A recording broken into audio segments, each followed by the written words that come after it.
La autoridad de las escrituras. ¿Sí alcanza a ver un poquito? ¿Sí? Ok, muy bien. Leímos el pasaje de Isaías 55, verso 11, para que usted vaya poniéndose un poquito así al corriente de donde estamos. Vamos empezando. Y me gustaría que estuviéramos esta mañana muy participativos. Les digo, es más taller que conferencia. Fíjese muy bien, le voy a poner ahí una imagen y usted me va a decir qué ve, ¿sale? Ok, ¿qué ve ahí? A ver, dígame. Una conversación, sí. ¿Cómo se le llamaban de manera específica? Vámonos. ¿Cómo? Una asamblea, ajá, pero ahí hay dos personas. Vamos a clasificarla en dos grupos religiosos de aquella época muy marcados.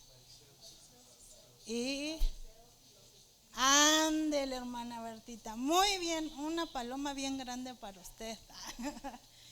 ¿A quién también vemos? Personificando, ¿a quién? Ya nos dijo, ahí ve por ahí fariseos, escribas, una asamblea, ahí gente, y vemos la figura de Jesús, ¿verdad? Ahí no conocemos cómo era, pero bueno, ahí es para darme a entender. ¿Sale? A ver, ahora sí vamos a ver qué quiere decir. ¿Qué se imaginan que estuviera pasando según lo que ustedes han leído de la palabra en ese momento? A ver. Moni, te ves bien inspirada, a ver, dime.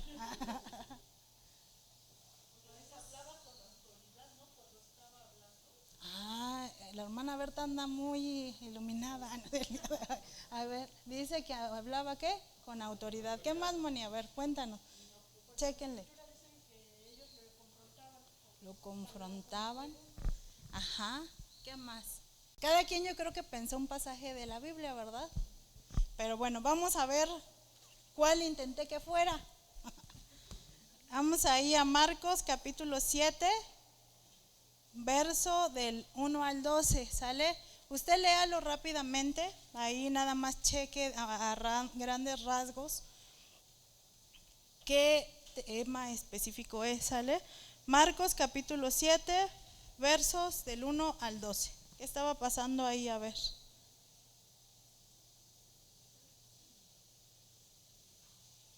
Dice la palabra, se juntaron a Jesús, ¿los quiénes? Los fariseos y algunos de los escribas, y habían venido, ¿de dónde? De Jerusalén, ¿sale? Vamos ahí. Los cuales, viendo a algunos de los discípulos de Jesús comer pan con manos inmundas, esto es, no lavadas, lo condenaban, porque los fariseos y todos los judíos, aferrándose a ¿qué? Ahí, no pierda de vista esta palabra, por favor, ¿qué? Tradición de los ancianos. Si muchas veces no se lavaban las manos, no comen, y volviendo de la plaza, si no se lavaban, no comen. Y otras muchas cosas hay que tomaron para guardar, como los lavamientos de los vasos de beber y de los jarros y de los utensilios de metal y de los lechos. Le preguntaron pues los fariseos y los escribas. ¿Qué le dijeron? Dígame usted.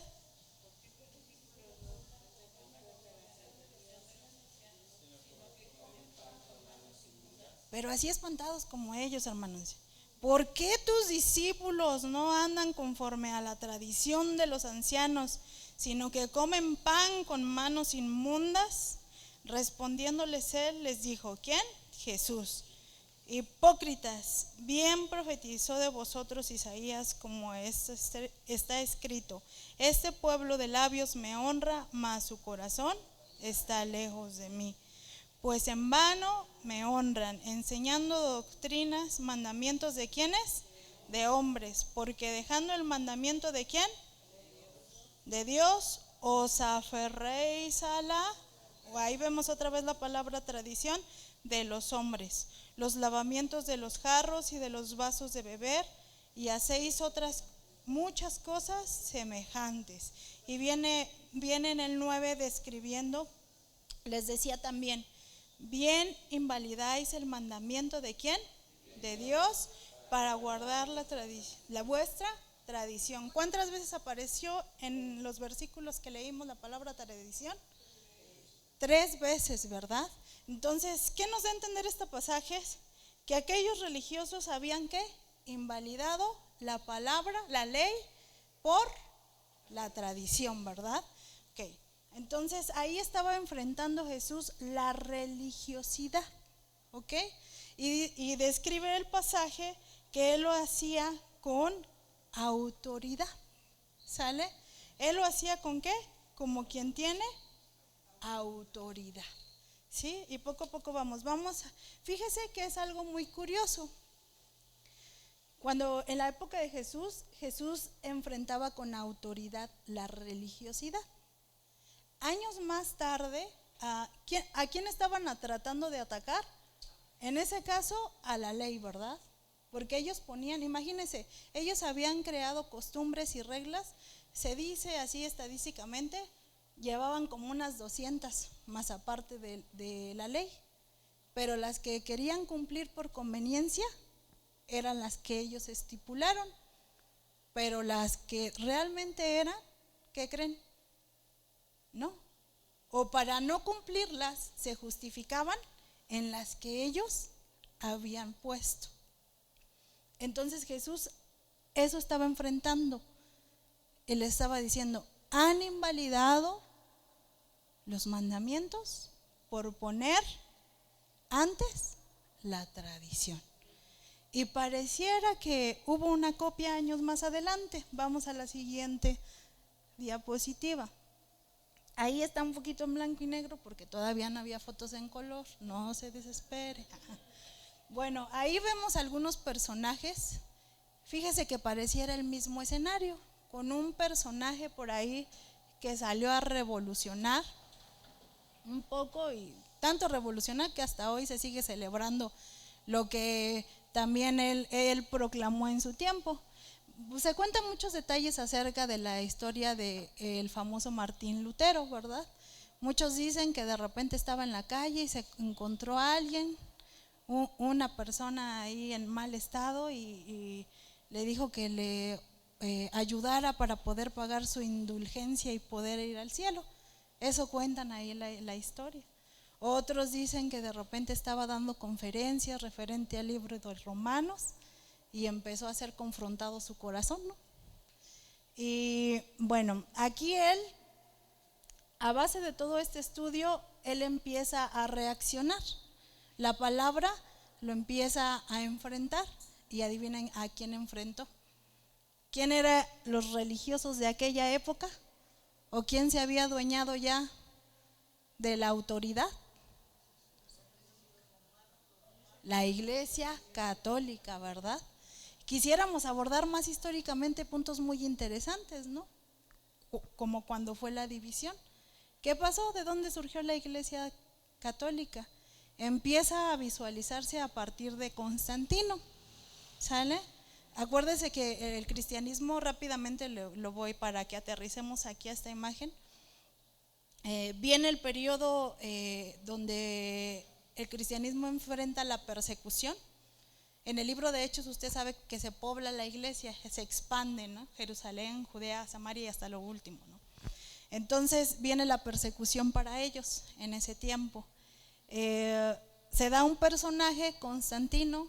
De repente Constantino ayuda a volver a restablecer a los cristianos en el culto, pero aparentemente era, ¿no?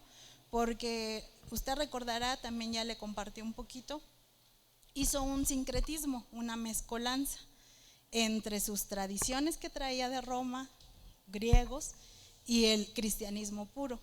Entonces el cristianismo para ese tiempo pues ya estaba contaminado, y de ahí, a partir de la tradición, o sea, no dejaba la idolatría, no dejaba la tradicionalidad y toda esa línea que sigue. Y esta línea siguió hasta el tiempo de Lutero, en donde la iglesia llevaba el mayor imperio. ¿Por qué? Pues porque quería poder en base de autoridad adquisitiva, ¿no? Dinero. Entonces, ¿lo logró la iglesia en aquel tiempo? Sí. Y como la iglesia quería tener controlado a todos, ¿qué creen que pasó? Pues cierra la escritura, hagan de cuenta que dice, no, solamente los que somos capaces de interpretar esta palabra, adivina quién es, la iglesia. Entonces la autoridad viene ¿de quién? De la iglesia. Y le querían quitar autoridad ¿a quién? A la palabra de Dios. Nos recuerda lo que leímos, ¿verdad? En el pasaje anterior, en donde querían invalidar ¿qué? La palabra de Dios. Quitar su autoridad y poner la autoridad del hombre. Quitar su autoridad y poner la autoridad de la iglesia. Entonces vemos diferentes tiempos, pero tratando de atacar ¿qué? La autoridad de la palabra ¿de quién? De Dios. Y en ambos casos, ¿qué quería que emergiera como autoridad? La tradición. La tradición del hombre, las costumbres. Poniendo todo, o sea, no nos basta el tiempo para tanta cosa interesante que hay que abordar en este tema. ¿Por qué la iglesia quería el poder? O sea, lo más trascendente entre muchas cosas, quería el poder económico. Ahí en ese tiempo se dio mucho la venta de indulgencias. Era lo de moda, ¿sale? ¿Cómo podías llegar al cielo? Ven y cómprame tu indulgencia. Y entonces la gente se jugaba con esa fe, recababan el dinero. Ok, entonces ya puedes tener ¿qué? Entrada al cielo. Y es por eso que cerraron la palabra de Dios y mandaron a hacer algo, históricamente se conoce como bula papal. ¿Y qué pasó? Sellaban, y nadie más que la iglesia podía hacer uso de la palabra, pues porque no le convenía que la gente tuviera ¿qué? El conocimiento. ¿Qué decía Isaías? Que la palabra jamás va a volver vacía. Entonces aquel que lee la palabra, por más que diga no entiendo, hay algo que está provocando en el corazón del hombre, porque la palabra no vuelve vacía y trae vida y confronta y trae libertad, y ya nos vamos adentrando más. Pero ¿se da cuenta cómo se ha querido atacar la autoridad de la palabra a través de los años? Llega reformador Lutero, aunque antes se dio, periodo antes, hubo un hombre que también era muy parecida a su historia, que se llamaba, déjele doy el dato para que lo tenga.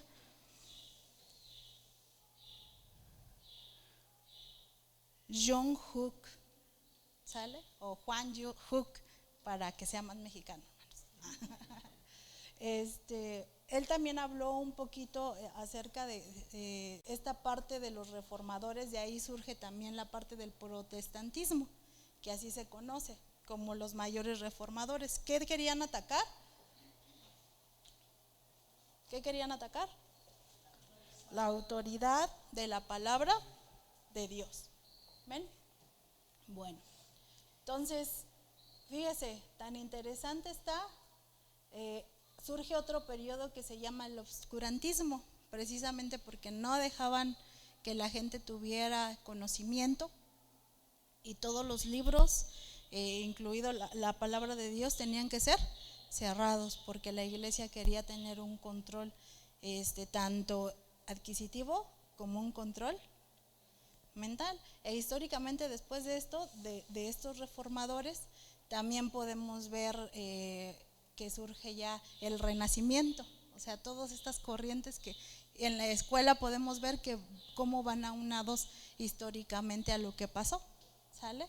Pero enfocado a esto, todas estas corrientes, todo este ataque iba hacia la autoridad de la palabra de Dios, que es lo que nos lleva a esta hora. ¿Vamos bien, hermanos? Gloria a Dios. Tenemos también la siguiente diapositiva, por favor. Fíjese qué bonito concepto. Dice, la Biblia no es simplemente un libro o un conjunto de libros ¿de qué? ¿Hay muchos libros de historia? Sí, ¿verdad? ¿Muchos libros de moral? Muchísimos.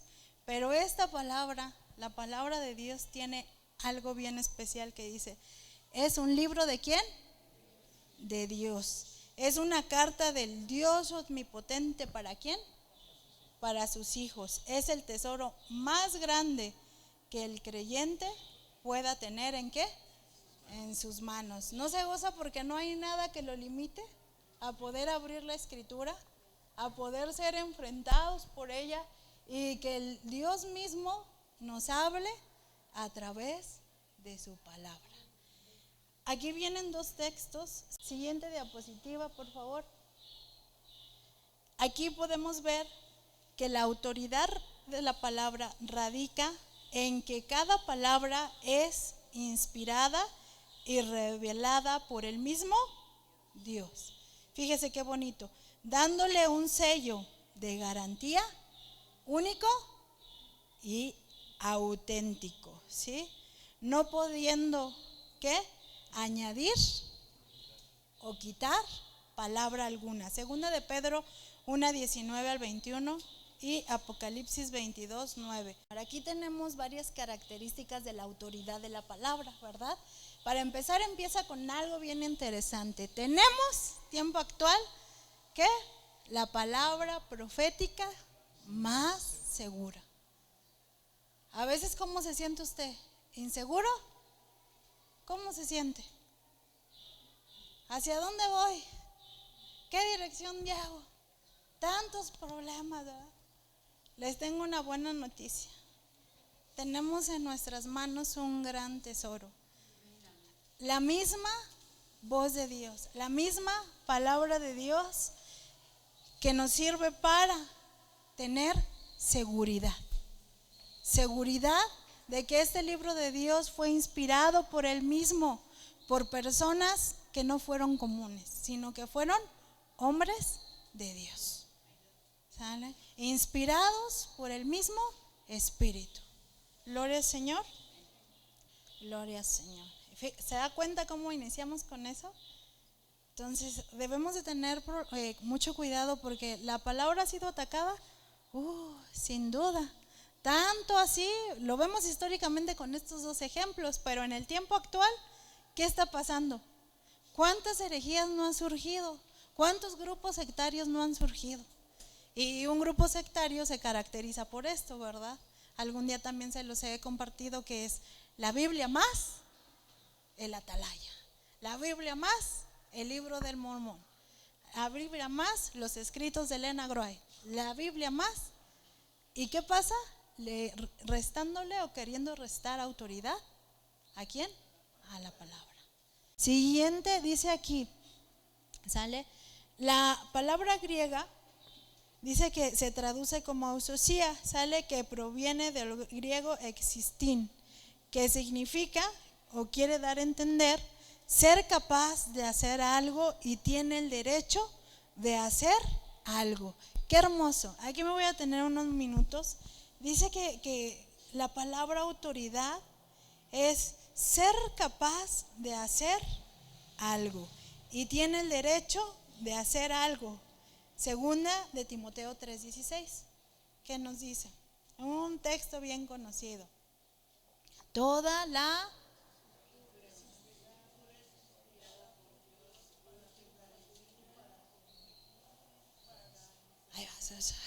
Ahí van. Fíjese qué curioso, cómo las sectas atacan todos lados de los textos. Hay una teoría de alguna secta que se llama el salto del caballo, ¿sale?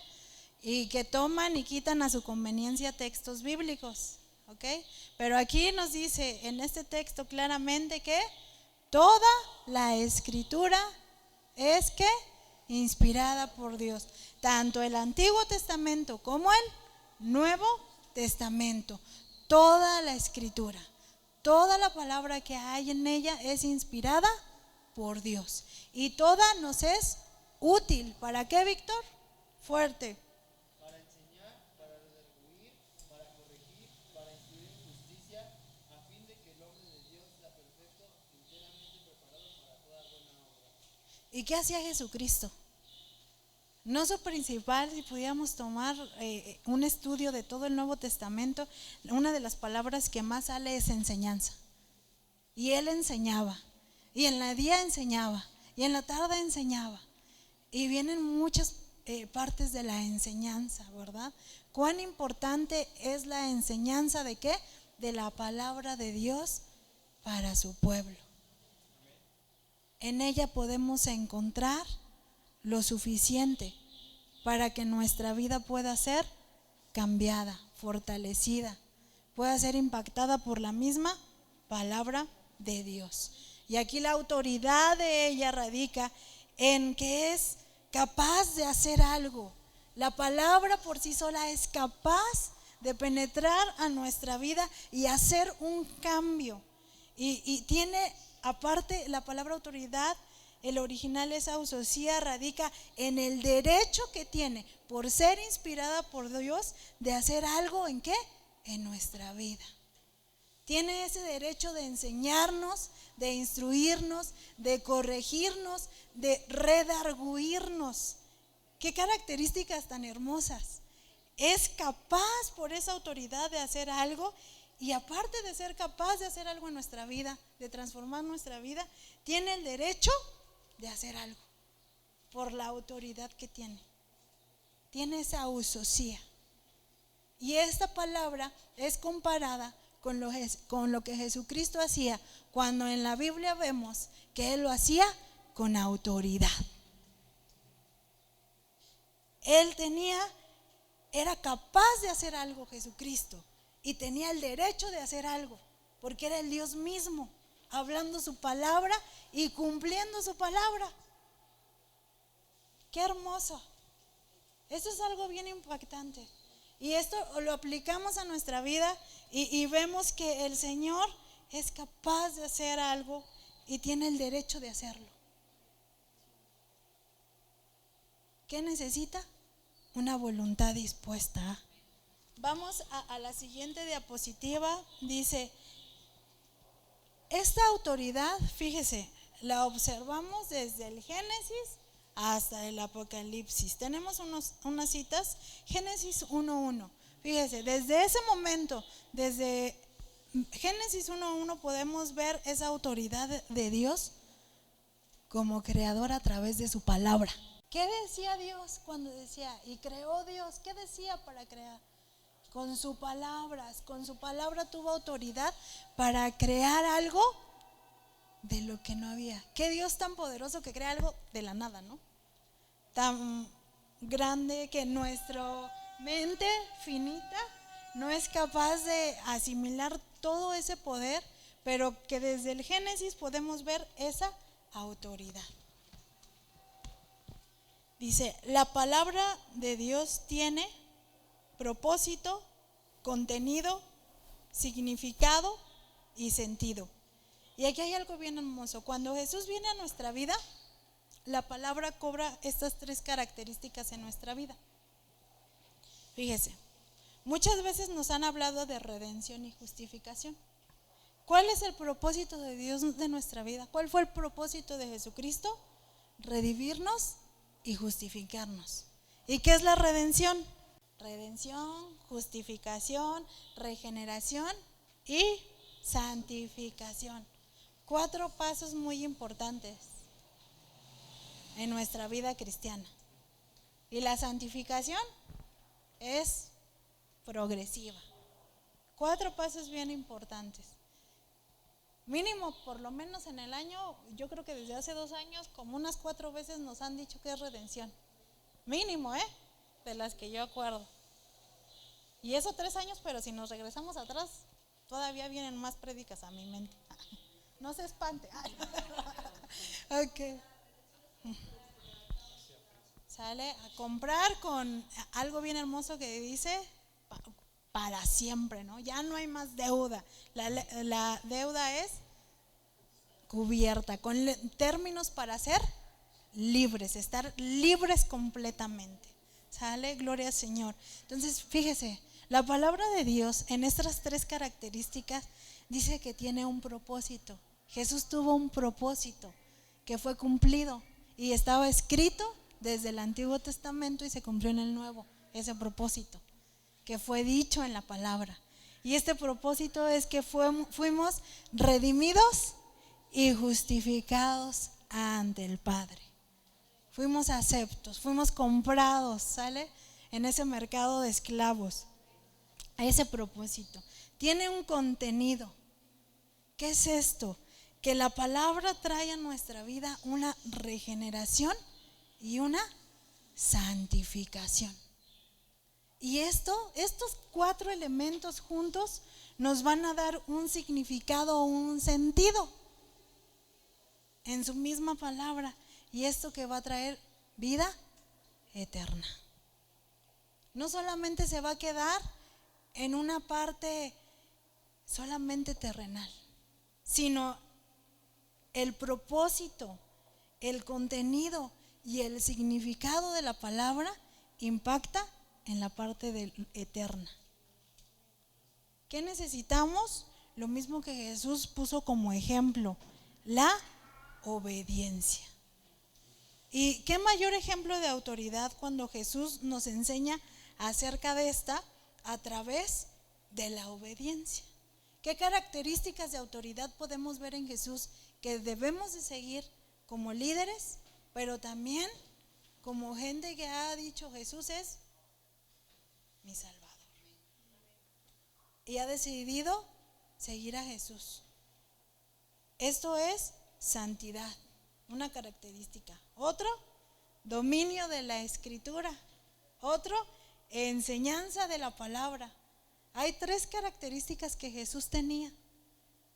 Y por eso le decían, aquel enseña como autoridad. Porque en su palabra había santidad. Había dominio de la Escritura y había enseñanza. Fíjese, 2 de Timoteo 2:15 que nos dice, ¿y quién es capaz de limpiarnos? La palabra. La palabra limpia nuestra vida y nos hace aceptos delante de Dios, porque tiene ese derecho y es capaz de transformar nuestra vida. ¿Sale? Fíjese, Jesucristo mismo se reconoce como el Verbo. Tan importante es la palabra que vemos un pasaje que nos dice que Jesucristo mismo se reconoce como el Verbo. Y la palabra verbo quiere decir logos. Viene, en el principio era el verbo y el verbo era con Dios y el verbo era Dios. Y ahí la palabra verbo hace la similitud a Jesucristo. Y la palabra verbo quiere decir logos. Y logos significa palabra. La palabra de Dios, el logos. Y aquí hay una parte interesante que hace una división entre logos, que es el conocimiento de la palabra, y hay una palabra muy especial que se traduce como rema, que el rema de Dios es cuando la palabra de Dios crea un significado para mi vida y la empiezo a obedecer y la empiezo a practicar y la empiezo a vivir. Y la gente puede ver el rema de Dios, la misma palabra de Dios, viviéndola, o sea, de una manera palpable en nuestra vida. ¿Por qué? Porque ha cobrado un significado y por tanto la obedecemos, la llevamos a la práctica y no nos cuesta porque le hemos dado ese derecho. Y la palabra misma tiene autoridad, o sea, a nuestra voluntad. Me refiero encaminado a eso. Yo he decidido ¿qué? Obedecer. Porque acuérdense que Dios no nos va a obligar. No nos va a decir, a ver Juan, ven, te voy a hacer, tú manejas este ejemplo, no, antes, manita de puerco. No, Dios es muy caballeroso y Él nos deja este manual de vida, este manual de conducta. Por ahí un predicador llevaba un ejemplo, se me hizo muy curioso dentro del estudio del tema. Decía, me causó mucha curiosidad porque decía que uno de sus congregantes de repente se había comprado un carro del año y se le desvioló al año el motor y le dice, pues ¿qué pasó si es nuevo? Y resulta que el muchacho no le había hecho cambio de aceite. Y le pregunta el pastor, pues ¿qué no leíste el manual, muchacho? Pues ¿cuál manual? Y así nos pasa a nosotros, ¿no? Dice, no, pues no tenía aceite. Y el asunto se echó a perder. ¿Y cuánto cuesta rescatar un motor, no? Cuando eso lo saben los hombres, yo no tengo idea. Entonces, el manual está aquí, ¿verdad? Pero a veces está bien cerrado. Y ahí está las instrucciones para vivir con dignidad. Dios quiere que tengamos una vida con dignidad a través de su palabra. Y su palabra lo revela a Él porque está inspirada por Él. Y eso es lo que le da la fuente más grande de autoridad. O sea, con lo que iniciamos al principio. Es un libro totalmente ¿qué? Inspirado por Él. Fíjese, al conocer todo esto, pues ¿qué creen? Las buenas nuevas. Nuestra responsabilidad aumenta. Porque sabemos que es necesario que escudriñemos las escrituras. Porque en ellas encontramos todo. ¿Qué es todo? Dice 2 de Timoteo 3:16, que ella nos va a enseñar, ya lo leímos, ¿verdad? En Juan 8:5 vamos a ver que ella nos va a dar vida, ¿sale? En Romanos 10:17 va a aumentar nuestra fe. En 1 de Pedro 2:2 vamos a ver que la palabra de Dios va a traer crecimiento, ¿sale? Proverbios 35 y Salmos 119:105 va a limpiar y va. Proverbios 35 y Salmos 119:105 va a limpiar y alumbrar nuestro camino. La autoridad de la palabra es capaz de hacer todo esto en nuestra vida. ¿Amén? Claro que sí. 2 de Timoteo 3:16, Juan 8:5, Romanos 10:17, Salmos 119:5 y lumbrera. Muy bien. Vamos a detenernos tantito en Josué 1:8. ¿Cuáles fueron las recomendaciones de Josué? No apartarse de ella, ¿verdad? ¿Cuáles las recomendaciones de nosotros? Muchas veces buscamos el éxito monetario, ¿verdad? Sin saber que la misma palabra viene y dice, ¿no? Busca primeramente ¿qué? ¿Y su? ¿Y todas? ¿Serán qué? Añadidas, todas. Y este concepto, ¿qué tan difícil es entendernos a nuestro necio pensamiento y corazón, ¿verdad? ¿Por qué? ¿Qué necesitamos? Palabra de Dios. Palabra de Dios para cambiar los conceptos que han estado arraigados por tradiciones de hombres, ¿sí? Que si no contamos con la herramienta, ¿cómo se llama esta herramienta? Hermenéutica. Se puede torcer algunas doctrinas.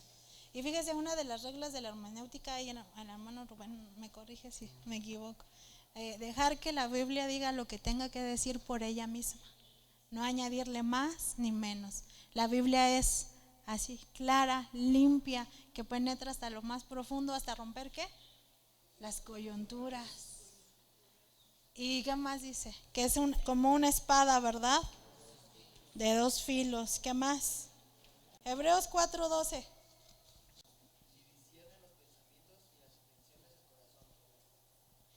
Y discierne los pensamientos y qué?